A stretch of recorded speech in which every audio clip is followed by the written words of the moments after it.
Robstar gang, what up, what up? Welcome to day 15 of training camp. Welcome to the Robstar Report. Yet we are on whatever episode of the Robstar Report. I don't know how many episodes I've done of this show on this channel now. I know it's over 1,500 videos, so but it's crazy. It's crazy. We're growing. We're already at 6,200 subscribers. Almost, 800, and we're at 7,000. So we're just continuing to grow, and I appreciate everyone who has been showing your love and support while you've been here, and continue to grow with me. But early show today, because the reason why we have an early show is tonight, 8 p.m. EST. Panthers fans, I beg of you, I need your help. Everybody that watches this show, okay, I need you to go over to Roundtable Sports, and I need you to go over there, show your love and support there, but then go to the NFC South Roundtable. Tonight at 8 p.m., it's me, Berto, our Falcons content creator over there. It is me, of course, Panthers content creator. Then it's TJ, State of the Saints podcast. And then, of course, Mr. Bucks Nation. So please do me a favor, 8 p.m. EST. Do not forget, be there or be square, whatever you want to call, whatever you want to say. But yeah, make sure you guys tune into that. It's very simple to find. Let me go find that real quick.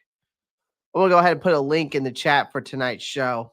Let me see here. I want to put that NFC South Roundtable in here. So here's the channel. I'm going to go ahead and put that link in the chat. Okay, thank you, Marcos. Marcos is already doing it for me. Appreciate that, Marcos. Yeah. And then the NFC South Roundtable. There we go. Okay, perfect. All right, thank you, Marcos. What's good, Quantum? He goes, good afternoon, Clay. What's good, bro? Good show today. Yes, sir. We got a good show today. We always have a good show. We try to, at least. Hit that like button, good people. Absolutely, absolutely. Thank you. Yeah, so that'll take you right to the NFC South Roundtable, what Marcos put right there. Go straight to it. Make sure you like and subscribe. But again, tune in 8 p.m. EST. Don't forget. All right. So I won't be live later on tonight.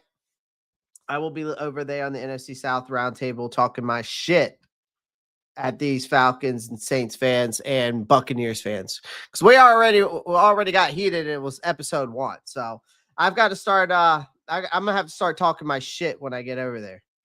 All right. Which I'm going to. So other than that, guys, again, appreciate everybody liking and subscribing. Without further ado, let's dive into day 15 of the Carolina Panthers training camp.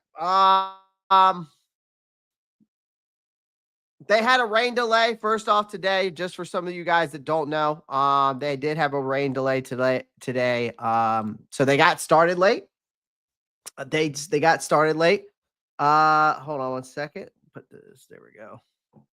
So they got started late, and yeah. So, but they made it due to obviously due to the weather. Everything's all good. The work got done.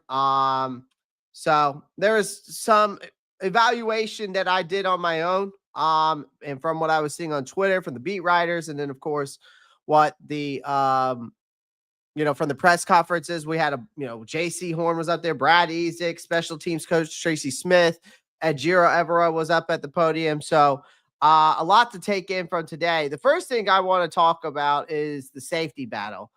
The competition is getting more real in that safety room as we continue to go through this training camp. And I got to find the clip. There's one of the clips. So we're going to listen to this clip by Ejiro Evero, of course. I want to make sure my volume's up. But the Panthers have a 3-man safety competition, and right now it seems like it's shaping into something a little bit more defined. Like, for some reason, Nic Scott is leading this room over Demani Richardson and Lathan Ransom for that free safety position, it blows my mind.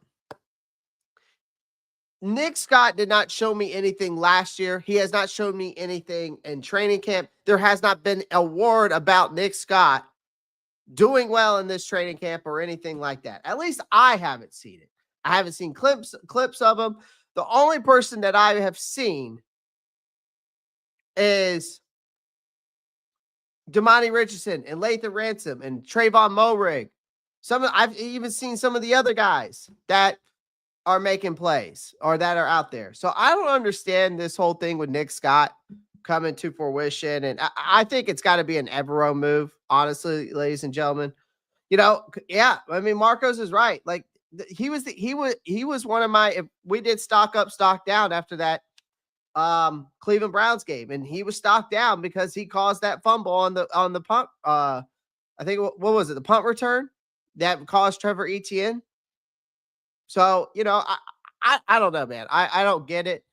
I think it has to do with the fact that he's played under Evero before. I think Evero, I don't know. Does Evero choose favorites? I don't know. But Nic Scott, Demani Richardson, Lathan Ransom, apparently they're all getting looks. And as of right now, Scott's currently sitting in that pole position, unfortunately. So he's been paired beside Tre'von Moehrig on the first unofficial depth chart. Again, we can't look again. I know it's the unofficial depth chart. We can't look too much into it, but again, it's obviously a strong early indicator. And so defensive coordinator Ejiro Evero did praise all three. And let's just hear what he had to say. I've been so blessed. I've been around so many good coaches, great coaches. Dom Capers, Vic Fangio, Eric Mangini, on and on. So many Wade Phillips, so many outstanding coordinators. And the one thing that I learned from all of them is that, like, your scheme has got to be dictated by your players. And so, like, we every year, I don't know if you guys can hear that or not. It's a foundation of what we want to be and what we want to become. But, like, you always have to start from the drawing board in terms of, like, okay, these are the guys we have. This is what they do well. How do we put them in position to do their best things the best? So that's what we try to do. Kind of building off that, and apologize if you've already been asked about this, but Tre'von Moehrig is just playing everywhere. It seems like this training camp. How does he influence what you do and what plays you call?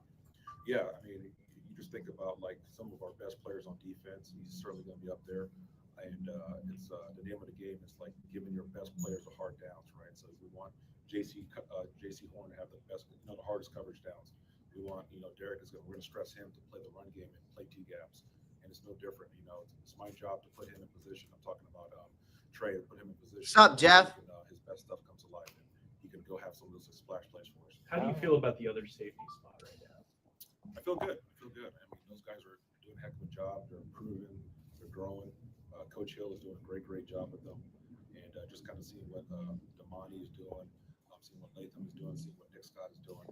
I mean, it's a lot of excellent work and growth from their standpoint, and so it's great. Competition makes the best of everybody, and so we're seeing that coming. Do you see that more as a platoon or as like a competition for one starting spot? I don't want to get too much into that. That's up to obviously Dave and Dan and myself will figure that out down the road, but. Right now, it's just about seeing who's going to show up to be the best.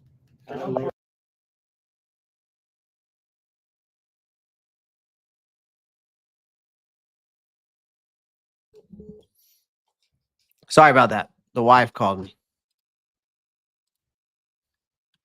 I call her the wife, even though we're not married. I mean, it's a lot of excellent work and growth from their standpoint, and so it's great. Competition makes the best of everybody, and so we're seeing that coming. Do you see that more as a platoon or as like a competition for one starting spot?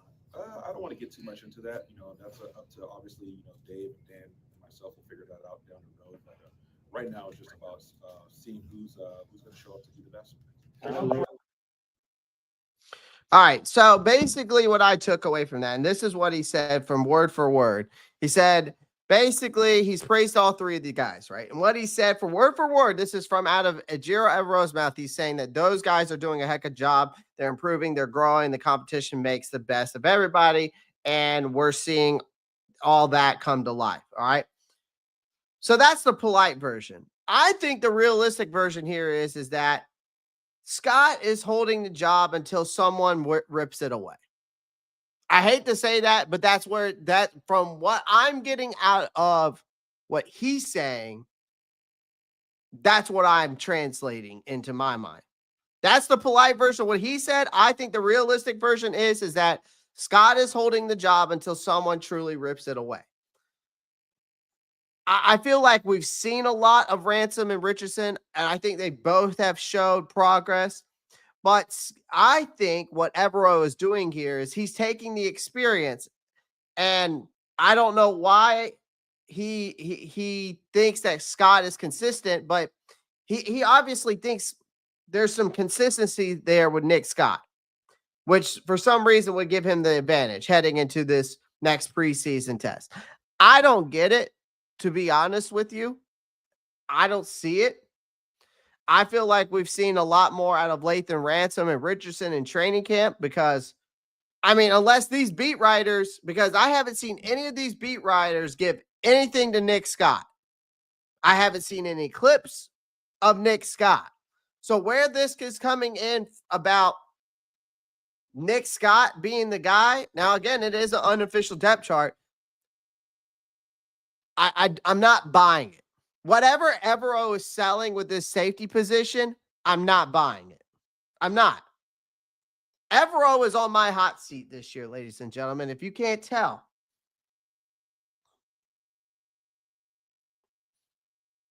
If you can't tell. If this guy does not get it right this year and he doesn't work this defense out the way that it needs to be, if I don't see the right adjustments, if I don't see Jaycee Horn with the best wide receiver of the opposing team we're going up against, if I continue to see our edge rushers drop back into coverage, stuff like that, we're going to have a long talk about Ejiro Evero. I think this guy's seat has to be absolutely torching on fire to the point where this guy's got like third-degree burns on his ass. That's how hot it is.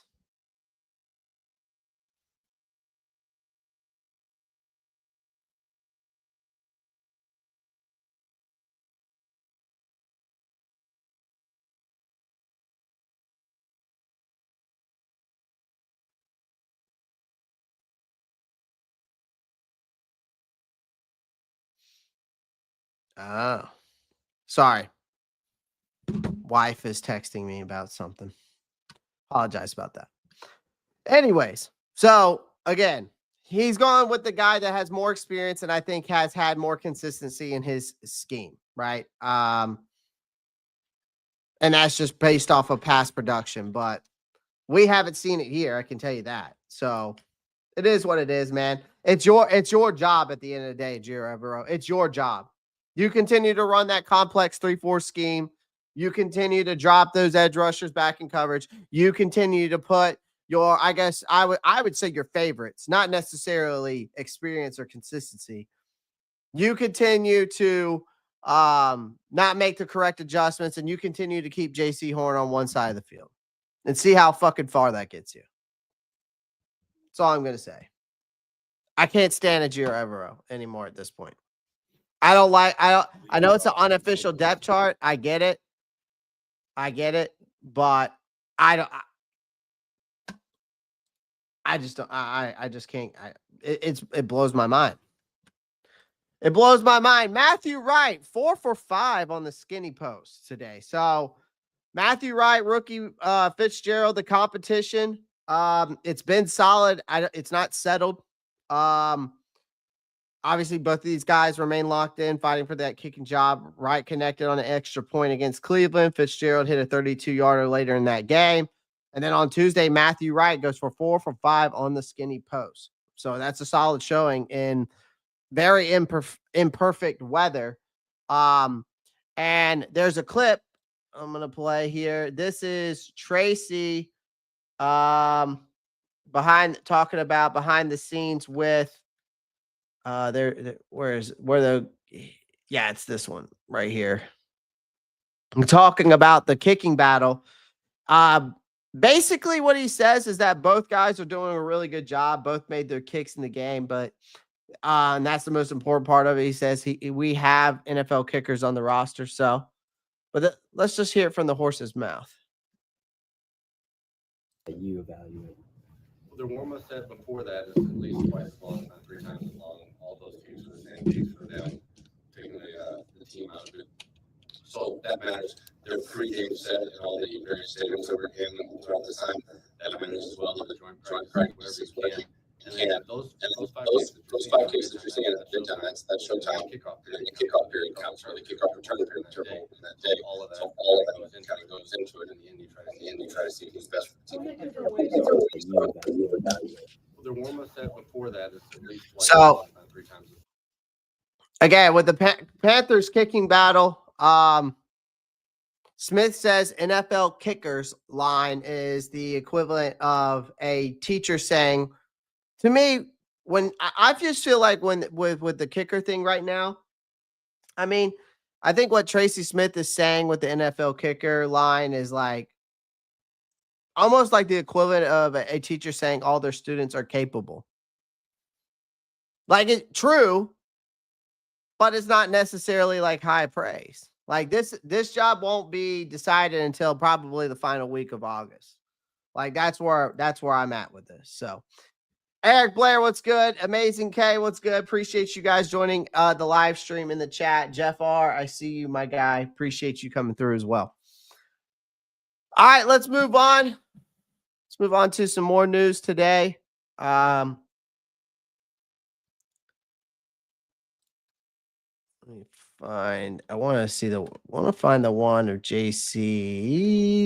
No, that's Evero. Oh, there's Jaycee. So Jaycee Horn limited. He was out there. Not really. He was really only using like one hand, from my understanding. Some drills he was using both because it didn't affect him, but he was just limited in participation. Well, obviously he's recovering from the stitches he's got in his thumb, especially after last week's accident. So he worked in individual drills from the clips I was seeing, just using one hand. So still looks smooth. It's good that he's at least still going out there, like keeping himself in good shape. You know, it's not like he's just resting, but he did come out and say that, you know, he's good. He just had to get some stitches, and when I get them out, he'll be ready to roll. So whether he plays Saturday against Houston remains an open question given his injury history and the preseason stakes or lack thereof. I don't expect this team to rush him back out. Unfortunately, I'd love to see him get some reps with the first team so we can truly see where this secondary is at, but we'll see. We'll see. But again, I think obviously it's not that big of a it's not that big of a deal with the injury he's got. It's not like he tore his ACL or anything. So, but I'm ready for him to get those stitches out so we can see him back on the field, really getting that work in. Yeah. So here's some clips of him. So see, he's just using one hand. I'm surprised he can't use the other hand. I'm surprised they can't like wrap it up enough to where it you know, it can't. It doesn't like it won't affect the stitches, but I'm not a doctor, so I don't know.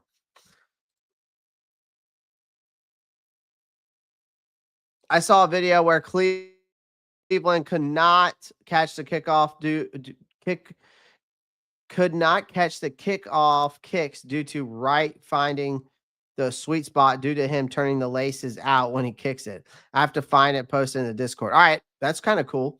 I'm assuming that has to do with you're saying with the new kickoff rule is what I'm assuming you're talking about, Marcos. But I'll check it out. definitely send it over if you find it. Game Dreamer 58 says, I'm fine with Jaycee Horn not being out there. The other corners are the ones that need the most work. Yeah. I just want to see him get some first team reps, Game Dreamer. That's all. I don't think he's going to come out there because, flat, but I just think it's good for him. You know what I mean?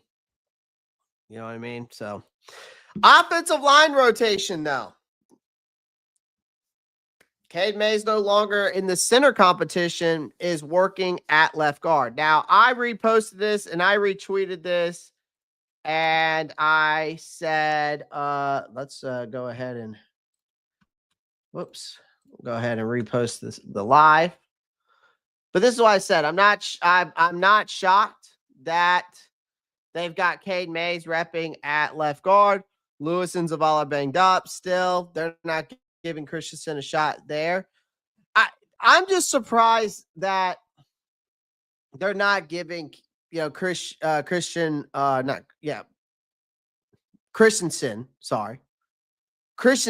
Brady Christensen, a shot at left guard because he's a swing tackle. He can play guard. He's played left guard before.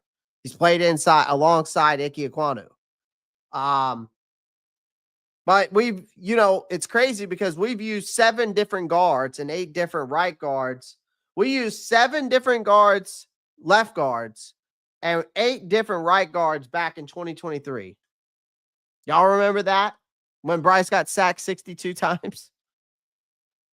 I mean, we went back and rebuilt that offensive line last year before,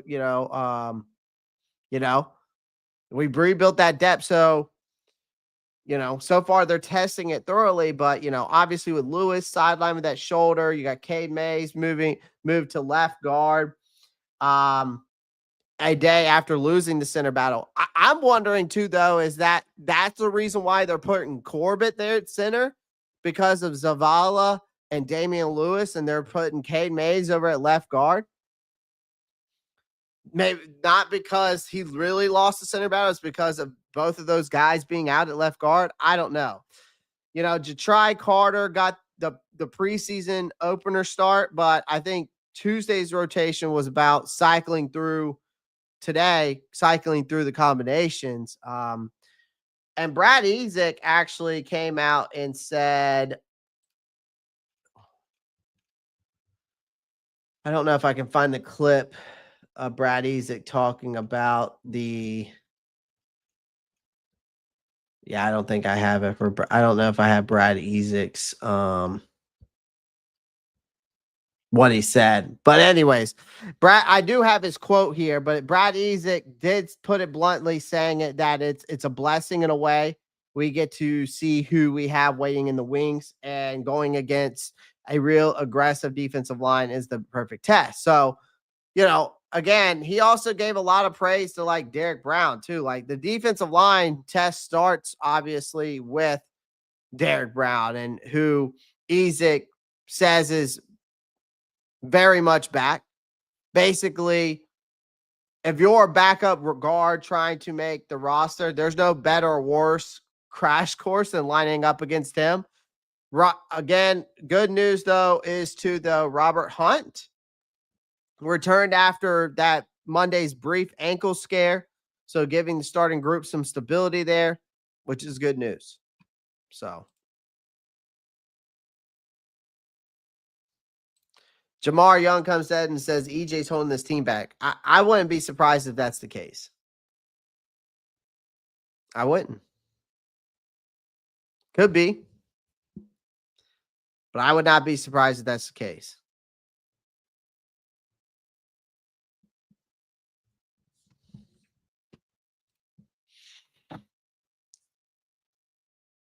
So, thanks for the comment, Jamar. Appreciate you coming through, my guy. Appreciate you joining the live stream. Some other news that we need to go over real quick. Wide receivers. The youth movement meets veteran craft is what I'll say, because Jimmy Horn Jr., again, there's not a lot of clips out there right now of today's, but it had a diving catch by Jimmy Horn from Bryce Young. So Jimmy Horn Jr. has been stacking good days. Like he's on a mission to force. I think this guy's on a mission to force himself in the rotation, man. From what I'm understanding today, he had a deep sideline grab on 7-7s, which I'm assuming is this.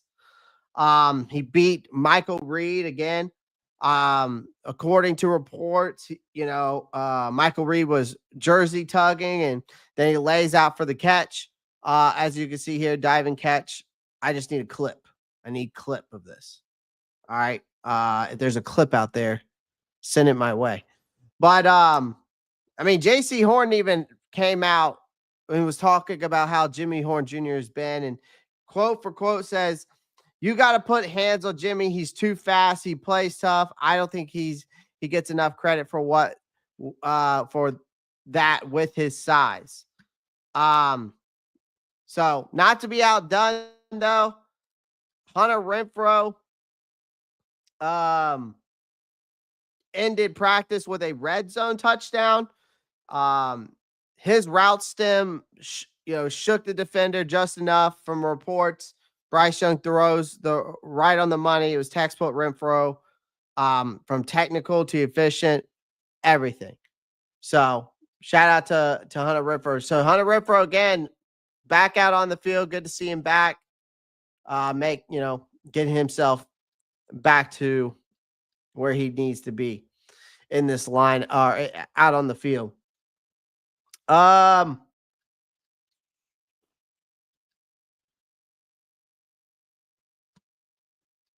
there's a new kickoff strategy. That's something I want to go over. I don't know if I have the insight. Oh, I know I saw it earlier from one of the beat writers.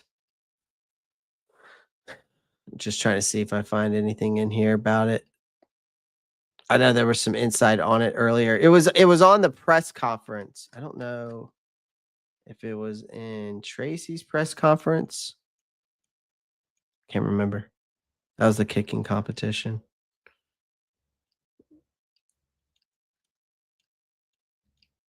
All right. Well, anyways, so what's up, Josiah? What's up, man? Amazing Kate, third and Renfrow, right? Jesse comes through and says, "Yo, Clay. Yo, what's up, Clay? Sorry, I haven't been able to pop in much. Football started back. 2 practices a day. Have me beat." Jesse, hey, man. Get after it, my guy. Get after it. So there is a kickoff strategy I think that we need to talk about. And I think that's what maybe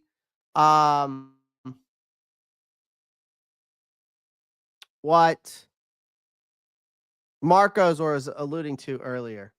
The NFL's new kickoff rules are designed to, I think they're trying to force more returns, right?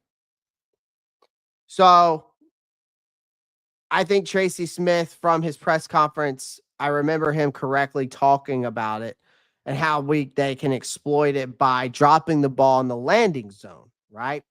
That's between the goal line and the 20-yard line, which means you're forcing returners to move and make decisions.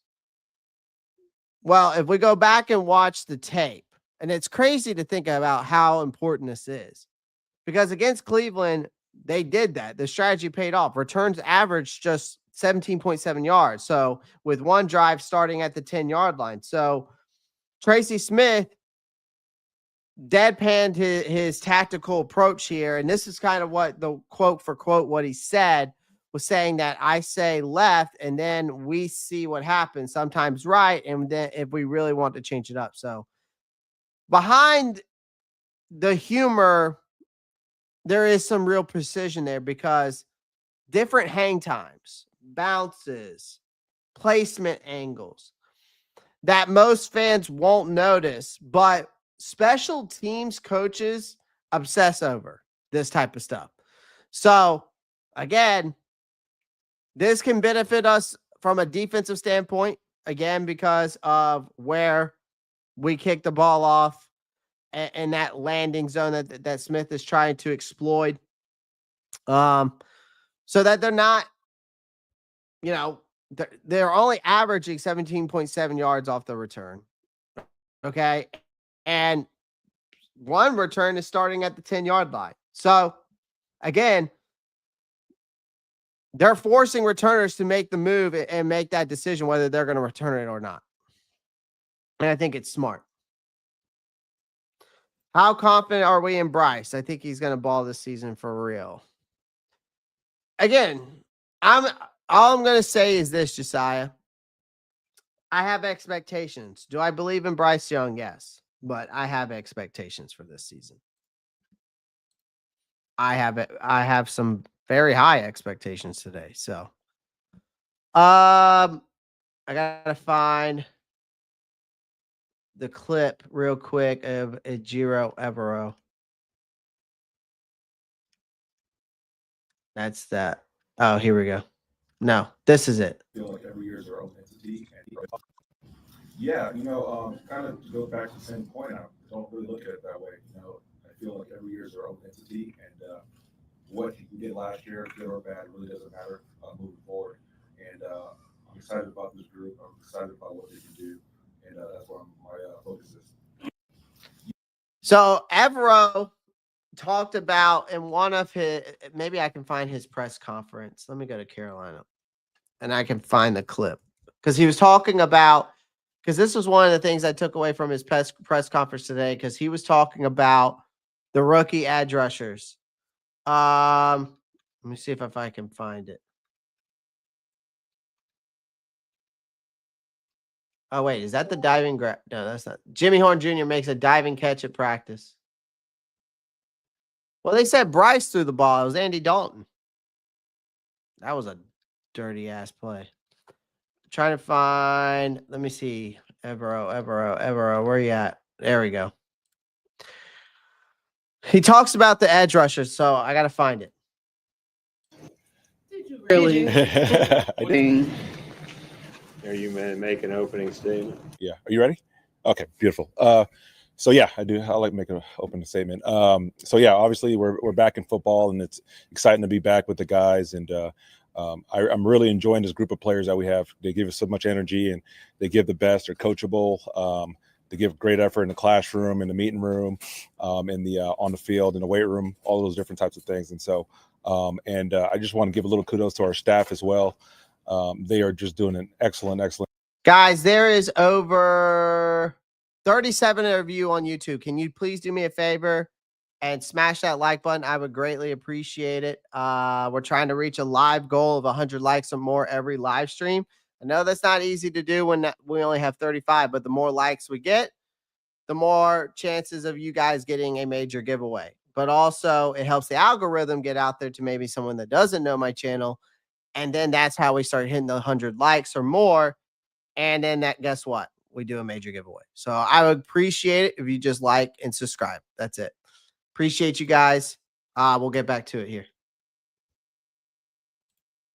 Job starting with Todd Wash, Dom Capers, Andrew Carter, Pete Hansen, Ronaldo Hill, Jonathan Cooley, Alir Amini, Kevin Peterson, Mayor Chad Hurry. All of those guys are just excellent coaches, teachers, driven, dedicated, ambitious. And so they're really pouring into our guys, and we're seeing the results of that. And so excited to play this next game against the Texans and practice against them, and another opportunity for us to get better.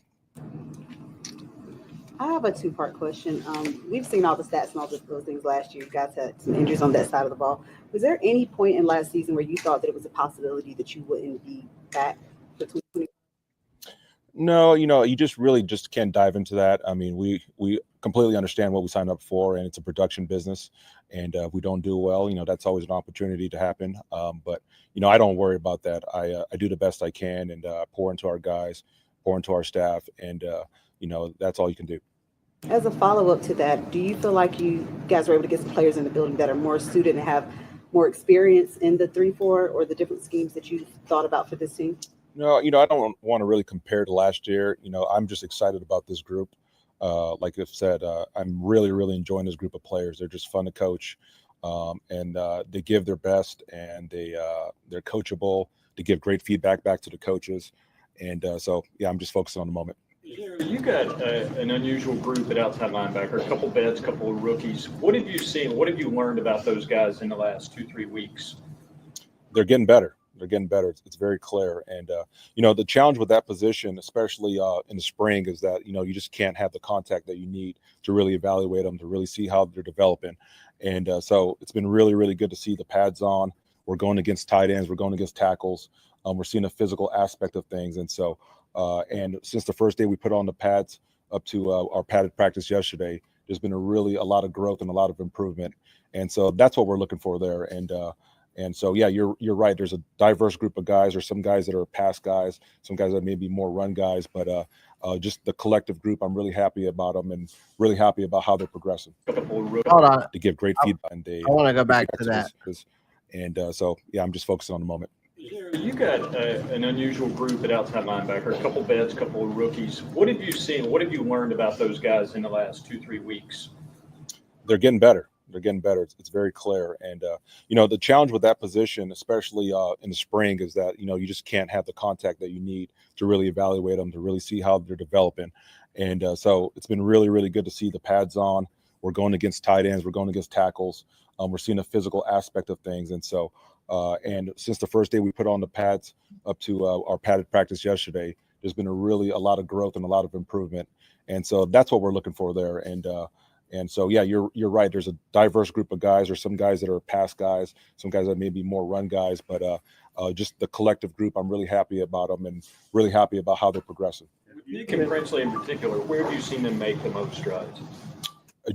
Okay, so he was talking about the rookies there. He was talking about Nic Scourton, Princely Umanmielen are in full crash course mode right now. So much of what Carolina is asking from them and Evero is asking from them, detailed stance work, right? Pass rush counters, coverage responsibility, right? That's not really part of their college playbooks.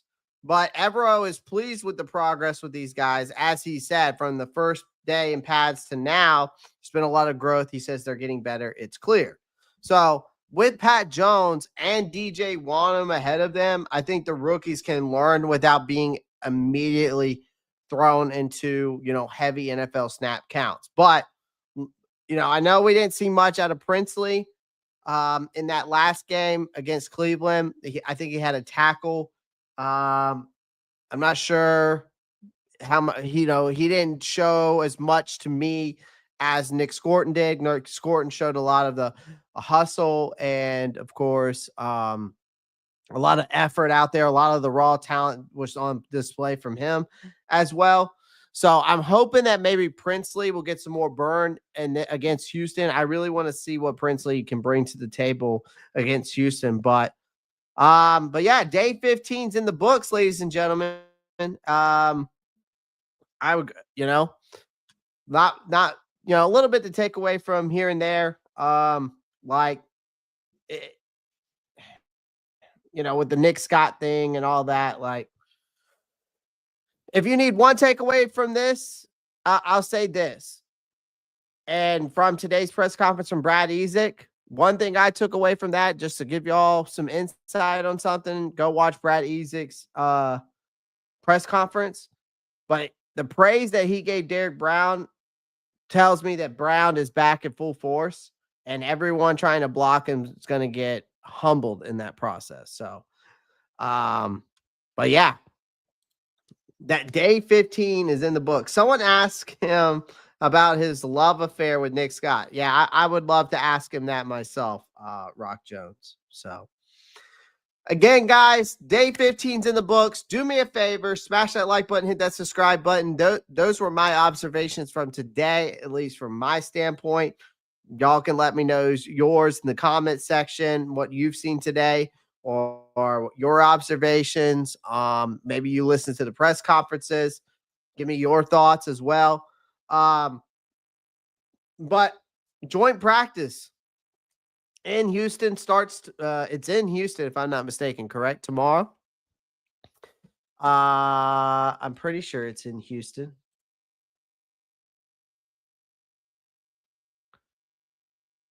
Yep, in Houston. So it's joint practice in Houston tomorrow, which means the pads will be live. They'll definitely be wearing pads in Houston. So definitely going to be looking forward to hearing about that. And then we've got the preseason game this weekend. So lots to look forward to.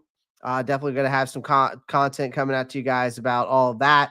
Of course, guys, make sure you like and subscribe. Again, make sure you tune in to the NFC South Roundtable, 8 p.m. EST. My guy Marcos is already on it. He knows I was going to talk about it again. So tonight, I'm going to share my screen. That's the link that Marcos has right here.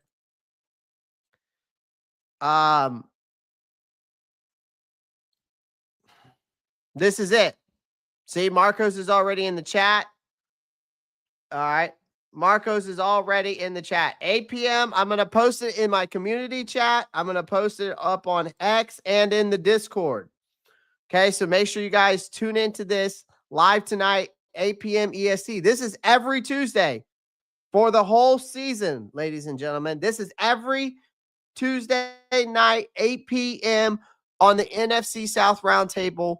Make sure you guys tune into it. I'm going to share that live here shortly on my Discord, my community channel, and of course on my Twitter account. All right. And just to give you a little bit more insight on the NFC South Roundtable and Roundtable Sports, I got a nice little commercial for you.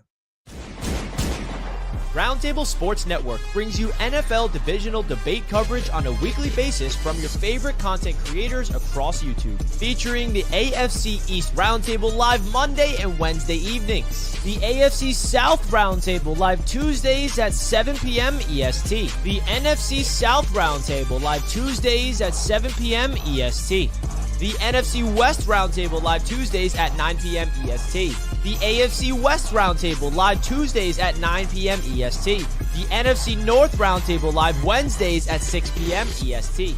The AFC North Roundtable live Wednesdays at 6 p.m. EST. The NFC East Roundtable live Thursdays at 6 p.m. EST. Roundtable Sports. Real coverage from real fans.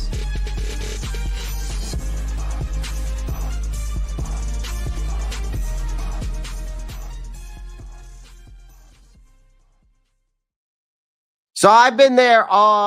This will be my second season with Roundtable Sports, and yeah, make sure you guys tune in, man.